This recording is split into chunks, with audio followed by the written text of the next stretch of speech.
and try to solicit funds, because that's cost.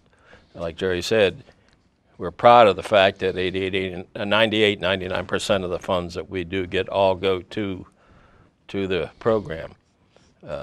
We're all volunteers, and no one is compensated for any expense. To a level you almost wouldn't believe. Like Ron Short is national chairman. He's flown to California to speak to Marine Corps League detachments, and he pays his own way. This is a remarkable charity. I mean, it's a, you know. So this is now turned into a national program. Oh yeah, it's been for some time. And all the other state departments help in some way. Yeah. Yeah. And how do they typically help? By sending money. Money, that's the big thing. Yeah, that's the key. Yeah. I mean, a great many people do other things, and they're always appreciated. But You know, in the 7 years I've been involved in this program, I've developed a reputation that whenever I talk about the Marine Corps, Marines Helping Marines program, I always end my discussions with 2 words: send money. Those 2 words. And you have to. We have a woman here in Bowie who for years has been baking cakes and cookies for the, and it's really it comes in nice, because not only do we help beneficiaries, but we help the families of beneficiaries. We've given money to people who can't afford to come to Bethesda or Walter Reed, right, and or picked up the tab at the Fisher House for to stay, and just it's just a million. Well, even like a guy who his. November 10th, of course, the Marine Corps anniversary, and it's a very solemn occasion for all of us. A guy wanted to go, and he didn't have dress blues, and they bought him dress blues. I mean, that's right. it's just you know, it's just so many things. I mean, but they get them out. It's, you know, I mean, today and the need is so great because something fundamental has changed in warfare. The fact that they have body armor and unbelievably good medical treatment. I mean, a man is wounded, a woman's wounded, and they're at an aid station in 90 seconds sometimes, and they're on the plane into Ramstein the same day, and you generally don't get killed unless you get a wound in the head. So you have people who are horribly wounded, arms and legs, and I've been over there, and it's hard to take. When I saw a gunnery sergeant, basically he looked like a biology exhibit. The top of his head was off. I mean, this is some horrible wounds. Yes, you do. And the tragedy is, of course, they're all what we would call kids. I mean, and the Marine Corps has fundamentally changed since Tony and I were in active Marines. When we were there, it was sort of tough kids from big cities. Now they tend to be country boys from small towns that you know, when I was in, it was full of guys from Brooklyn and Philadelphia and Boston. Now they come from towns in Ohio, or even Western Maryland that you've never heard of. And and it's heartbreaking. I always kid with them and say that we come over to visit them. Actually, we're over here to destroy your morale, because we want to show you what you're going to look like in 50 years. And they always think that's pretty funny. Well, I'll say this about the guys, the wounded guys over there. Their morale and their attitude is unbelievable for the injuries that they have. They want to come back. They want to go back to over. And the Marine Corps now has been much more sensitive in that. They now find jobs for the armless and the legless who they would have just discarded years ago. We do take care of our own. Now, you mentioned Walter Reed and Bethesda, and earlier you mentioned a number of other hospitals. Yes, Balboa Army Medical Facility out in California.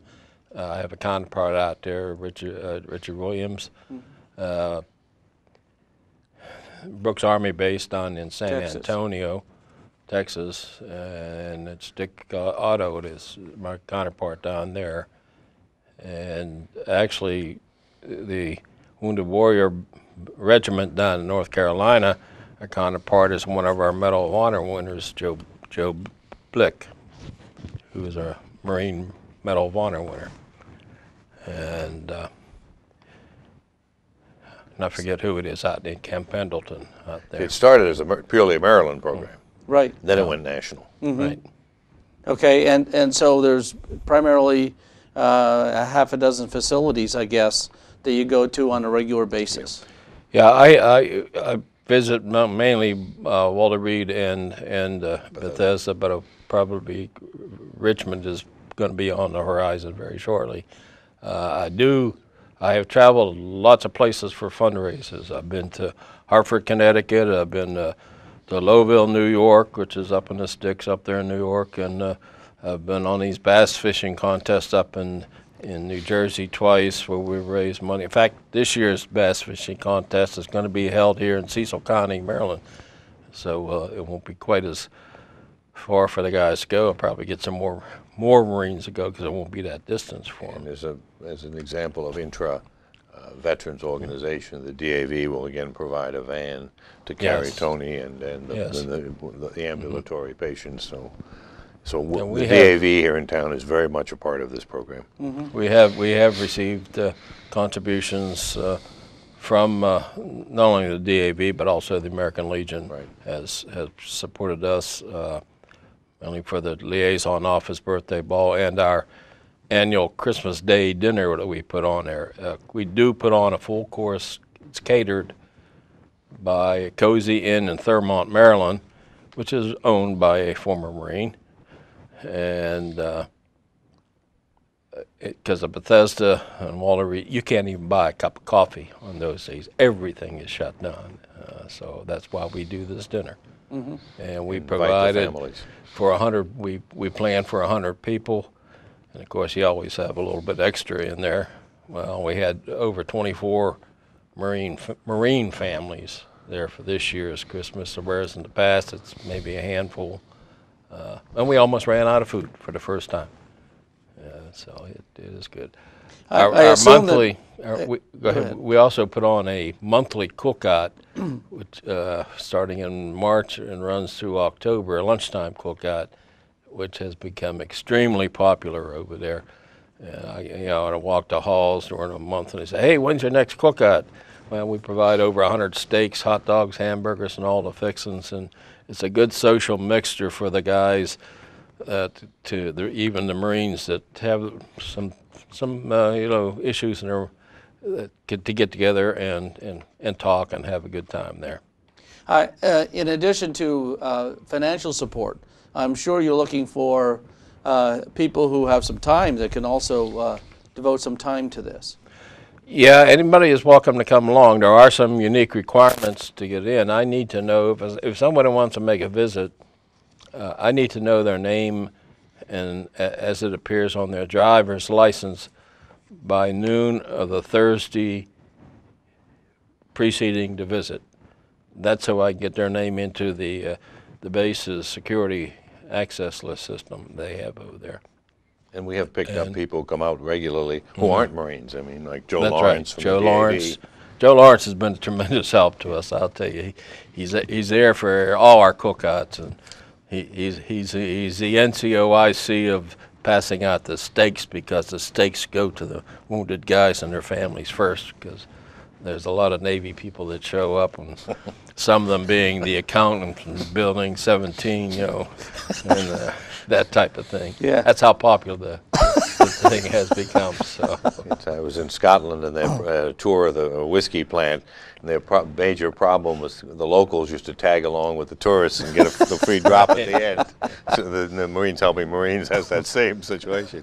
Yeah, another thing that they talked about what to contribute. Of course, number one is cash, because we buy these bags and whatnot. We have a source on them, but cash cards, food cards, like for Subway and McDonald's and places like that, or gas cards, they're always welcome and useful to the families over there too. So we take those.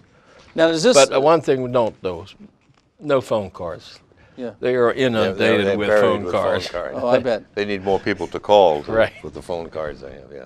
Now, do these funds go to a central facility, or is it Oh, yes. local? Yes, all the checks that come in, on the website you'll see a mailing address to send the checks to, but here you'll see it sending them to me. When I get them, I forward all to the central location. There's one central place. So And where's that? And that's in Westminster right now. Box 141, Yeah. Westminster, Maryland. I forget Right. the zip code. But it's box. Yeah, Okay, and so that's the national receipt. right. And that's the caretaker of that is Ron Short. And One of the founding fathers of the whenever Dick Williams out in California needs funds, he calls up Ron, says, "I need X number of dollars." Locally here, Jack Severin, who's our resident agent here in Maryland, he's the one that takes care of the funds for me. I submit the receipts to him and get reimbursed through Jack Severin, and Jack gets the funds from Ron. I never cash any checks for anything, you know. Except that $25. $25 from the Reverend Begenwald. For Reverend Begenwald, yes. So the other veterans organizations do provide some assistance. Oh yes, yes, yes. Because a number of us are members of multiple organizations. Right. We all overlap. It's really we do. Yeah. Yeah. And I know locally we try and work together pretty well here. Yes. Yeah, I'm director of the National Marine Corps League Foundation, which has a somewhat different, it overlaps a bit. We do donate money to Marines Helping Marines, but our mission is to help individual former Marines who need help, you know, in lots of ways. But we do send money also to Marines Helping Marines, but that's... Which you guys did very recently for a young Marine up in Northeast Maryland, Right. the town of Northeast Maryland. So besides helping Marines that were at Bethesda or Walter Reed, what happens when they move on? Whether to the VA system or whatever, is there still a contact with them? Oh yes, there's been times when they have gotten like I was just talking about this young Marine up in Northeast Maryland. I got a call. I got an email from I think his recovery care coordinator, saying that the family needed some assistance to pay bills, mortgage, car payments, insurance, and that. Now, the Marines Helping Marines program is not really funded or established to support outside the hospital, but we can on a small degree. But this we couldn't handle. But we do have contacts. We have worked with, like Jerry said, the Marine Corps League's Foundation. We have some other sources, like there's an organization up in New Jersey called Family and Friends for Freedom Foundation that does that type of support. They don't support the hospital, but they support the post. Well, I mean, this is fabulous, and we hope everybody out there takes note and provide financial support to the best of their ability. And we want to thank Tony for being our guest tonight. And thank you for watching Veterans Forum. We hope you enjoyed the program and learned information important for you and your family. Now we ask you to get involved with your local veterans here in Bowie by stopping by either the DAV on 197 or the American Legion on Laurel Bowie Road, and stop in, see us, get involved. Check out the phone numbers as you see them scrolling on your screen. And once again, thank you, Tony, and we ask your support for Marines Helping Marines.